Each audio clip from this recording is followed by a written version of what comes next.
All right, Dad, news from General Motors. The headline in Automotive News reads GM bars dealers from reporting sales before delivery. Wow, what a concept. How is it a sale if it hasn't been delivered? Can you please explain how cars are actually sold? Not like the process, but what's called an RDR, retail delivery report. And then can you explain what this headline actually means and why you're kind of, I'll use the word flabbergasted that this is even a thing? First of all, I can't believe that a major manufacturer would have to send a memo to their dealers explaining to them that they no longer can report cars that they don't have as being sold because the customer hasn't taken delivery of the car that they don't have yet. Um, Which, if you haven't watched our other video about a Ford dealer who sold someone a truck, a truck, yes, couldn't deliver it, but that the loan payments started on it. yes, That one was, yes, yeah. and when a dealer sells a car, they have to report to the manufacturer who purchased the car and the date that they purchased the car, and there is a reason for that. That is so that the manufacturer knows who bought the car, Yep. and if there's ever any recall, they have a way to get in touch with them. But it also starts the warranty. It starts any trial subscriptions, like if it's a General Motors product, it OnStar. might have OnStar, it might have Sirius Radio for 30 or 60 or 90 days, whatever it might be. Those things start when the car is reported as it's called a retail delivery report, an RDR. Um, so if someone says, yes, I'm willing to purchase this incoming vehicle that has an ETA. And by the way, ETA stands for estimated time of arrival, not exact time of arrival. So dealers were actually doing the paperwork for cars that they don't have yet that are in transit. And then sometimes they ended up being delayed 10, 20, 30, 60, 90 days. Well, insurance premiums started, car loans started, their OnStar The started, their warranty clock. warranty started. Yeah. All and it just maybe I'm the stupid one. Okay. Hey, you get to declare your independence from high prices from auto dealers. Join YAA. Get 15% off. Just type in July and the number 4. But why would you report something? Well, first of all, as a customer, why would you pay for I something? bet you a lot of people didn't understand what they were signing.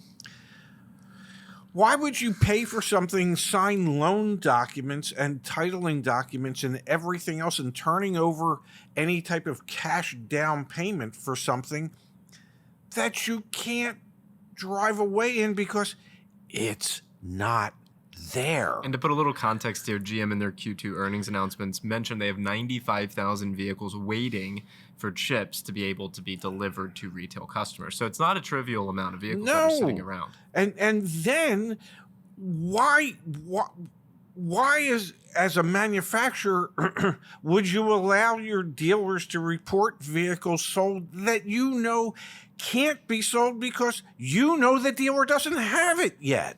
Because it's still at the rail yard or it's still at the factory sitting in a lot waiting to get picked up. It doesn't take Albert Einstein to know that the damn thing isn't sold if it hasn't been delivered. Now let's mention here. So GM sent a memo on July 1st to their Yes. dealers saying, "Hey, Starting July 1st. starting July now. 1st, yeah, Yes. you need to be Be in possession of. be in possession and deliver the vehicle to RDR." The reason this was happening in advance of this is because each state defines a delivery differently. Each Yes. state just defines selling a car differently. Yes. In some states, you don't actually have to take possession of a vehicle for it to be sold.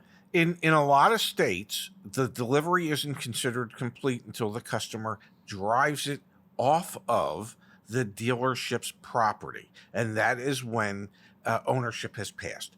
For instance, in Maryland, it is not a sale, a completed transaction, until the customer has driven the vehicle off the lot. And I will tell you this, that when we had cars and we had to do work to them, we had to add things to them for the customers. This thing's really rolly. We and the people weren't physically taking the car home with them the day they signed all the paperwork. We would make them drive the car off the lot, even if it was just to the local gas station to put a couple gallons of gas in the vehicle, so that they had taken it off the lot and taken delivery. Now, in the state of Arizona, for example, once you sign the buyer's order, and if there's a bank contract, the state doesn't care if you've ever drive the car. You own it. You're an owner. So every state's different, but that doesn't have it. That shouldn't have any impact. What you can't take possession of something that the dealer doesn't have. Yeah, no, completely agree. But Yeah. part of the reason I bring that up is because states like Arizona and Texas, for example, you're seeing dealerships that have incredible turn rates because they're moving inventory left and right, but they don't have any of the inventory. They're pushing paper. They're pushing P, Dad. P. Yeah, Yeah. say pushing P. Pushing P. Is she a rapper? It's a rap song. Yeah. Okay, cool. Yeah, they'd be pushing P. There you go. Nice. Yeah. No, but seriously, so this is now essentially GM is superseding state level legislation simply because it makes absolutely no sense in some states how it operates. And works. Listen, I have seen vehicles when they're being delivered to the dealership, Yeah. and they deliver them on these 9-car carriers.